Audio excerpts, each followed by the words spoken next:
Di sebuah desa kecil yang tenang, hidup seorang perempuan muda bernama Sari. Ia dikenal sebagai sosok yang ramah dan sederhana, namun diam-diam menyimpan ambisi besar untuk merubah nasibnya dan keluarganya. Setiap hari, Sari bekerja keras membantu ibunya berjualan di pasar, namun hasilnya hanya cukup untuk kebutuhan sehari-hari. Sari sering memandangi rumah-rumah besar di kota saat ia pergi berbelanja kebutuhan dagangannya. Dalam hatinya, ia memendam keinginan untuk hidup lebih baik. Ia ingin memiliki usaha sendiri, rumah yang layak, dan memberikan kenyamanan bagi ibunya yang semakin menua. Bagi Sari, kemiskinan bukanlah kutukan, tapi sebuah tantangan yang harus ia taklukkan. Sari sering berbincang dengan sahabatnya Wati tentang impiannya. "Kalau aku punya cukup modal, aku yakin bisa sukses," katanya penuh keyakinan. Wati yang tahu kerasnya hidup Sari hanya bisa mengangguk dan mendukung harapan temannya. Namun, seiring waktu, mimpi Sari semakin menjadi obsesi. Ia mulai berpikir bahwa ia harus segera mengambil langkah besar jika ingin cepat mewujudkan impiannya.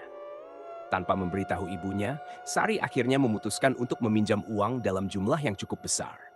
Baginya, pinjaman ini hanyalah langkah awal menuju kehidupan yang lebih baik. Tak pernah terlintas bahwa keputusan ini akan mengubah hidupnya selamanya. Dengan uang pinjaman di tangan, Sari merasa seperti diberi kekuatan baru untuk mengubah hidupnya. Ia mulai membuka usaha kecil berupa toko kelontong yang menjual kebutuhan sehari-hari. Semangatnya begitu tinggi, dan ia bekerja dari pagi hingga malam demi mengelola tokonya. Usahanya ini awalnya berjalan cukup lancar, dan Sari semakin optimis bahwa kesuksesan tinggal selangkah lagi. Namun di tengah keberhasilannya, Sari merasakan hasrat yang semakin besar untuk memperluas usahanya. Ia ingin menambah stok barang, memperbesar tokonya, dan membuatnya lebih menarik agar semakin banyak pelanggan yang datang.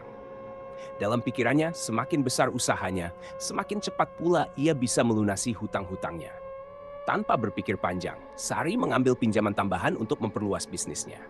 Awalnya, ia tidak khawatir dengan beban hutang yang semakin menumpuk.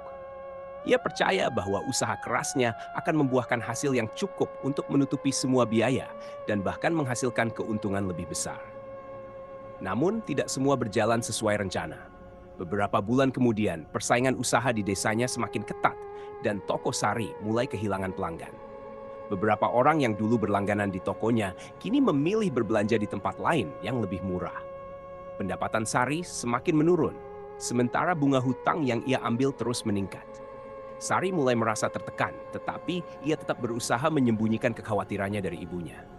Setiap malam, ia berpikir keras bagaimana caranya untuk menyelamatkan usaha dan melunasi hutangnya. Ketakutan dan kecemasan mulai menghantuinya. Perlahan, Sari mulai menyadari bahwa langkah-langkah yang ia ambil untuk mengejar impian justru membawa dirinya semakin jauh dari kenyataan. Seiring berjalannya waktu, Sari mulai merasakan dampak dari keputusan-keputusan yang pernah ia ambil. Pendapatan dari tokonya tak lagi cukup untuk menutupi kebutuhan sehari-hari, apalagi untuk membayar hutang yang terus menumpuk.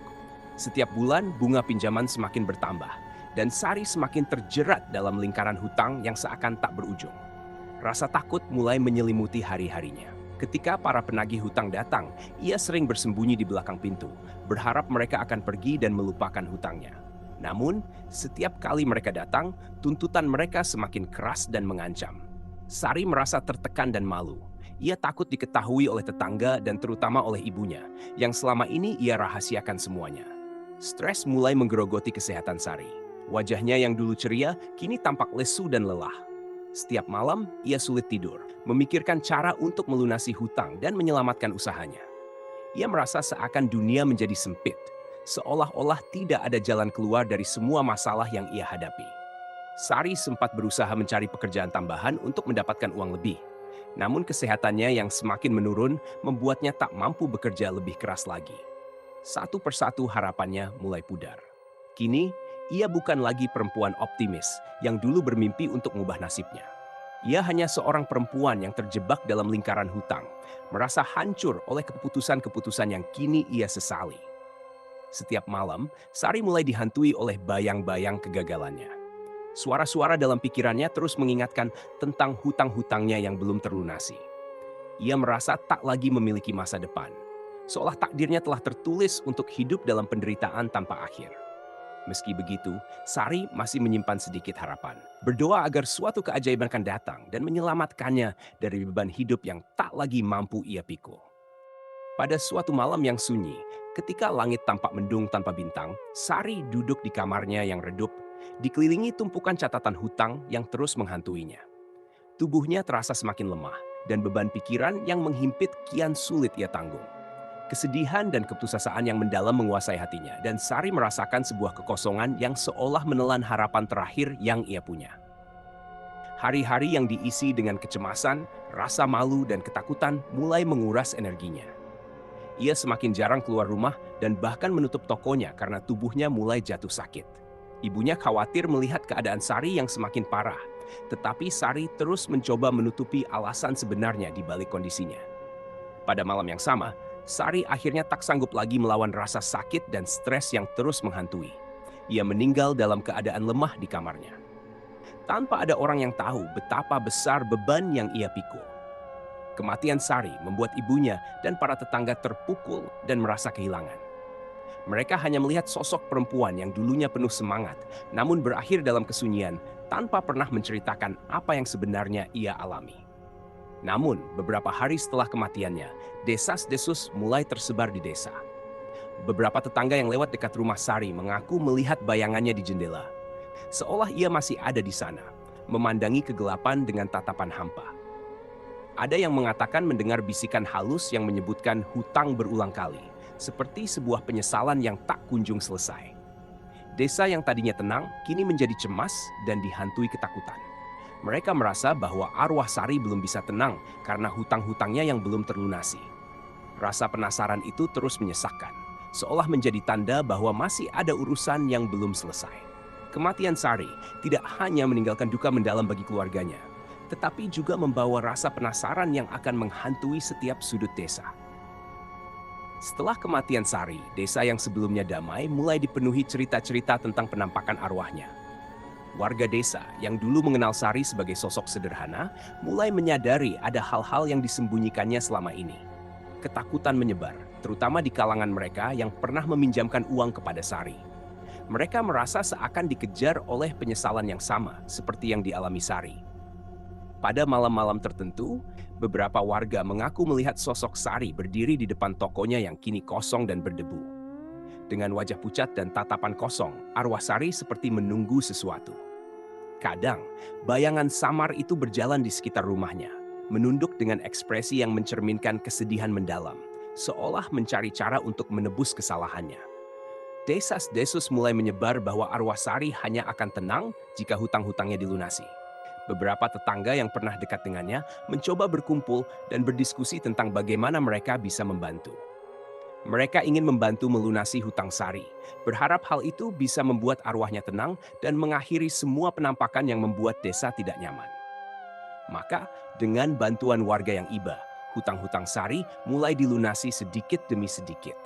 Mereka menyisihkan hasil kerja keras mereka untuk membantu seorang teman yang telah tiada. Ada yang berharap arwah Sari benar-benar dapat beristirahat dengan damai, sementara yang lain takut penampakan itu akan semakin sering terjadi jika mereka mengabaikannya. Pada suatu malam setelah semua hutang Sari telah dilunasi, desa kembali hening. Tak ada lagi bayangan di depan toko atau suara-suara samar di tengah malam. Penduduk merasa lega, seolah telah menunaikan sebuah tugas besar.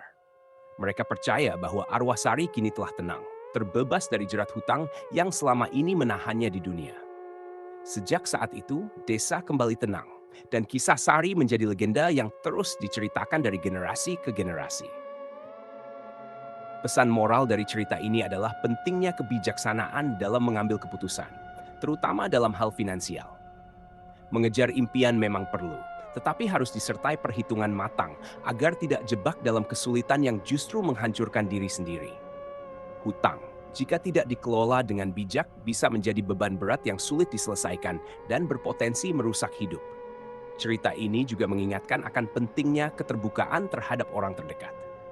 Menghadapi masalah sendirian hanya akan membuat beban semakin berat, sedangkan dukungan dan bantuan dari orang lain bisa meringankan dan memberikan solusi. Di sisi lain, cerita ini menyoroti pentingnya keikhlasan dan kepedulian dari orang-orang di sekitar. Ketika warga desa berkumpul untuk melunasi hutang Sari, mereka tidak hanya membantu arwahnya menemukan kedamaian, tetapi juga menunjukkan kekuatan solidaritas dan gotong royong dalam menyelesaikan masalah bersama.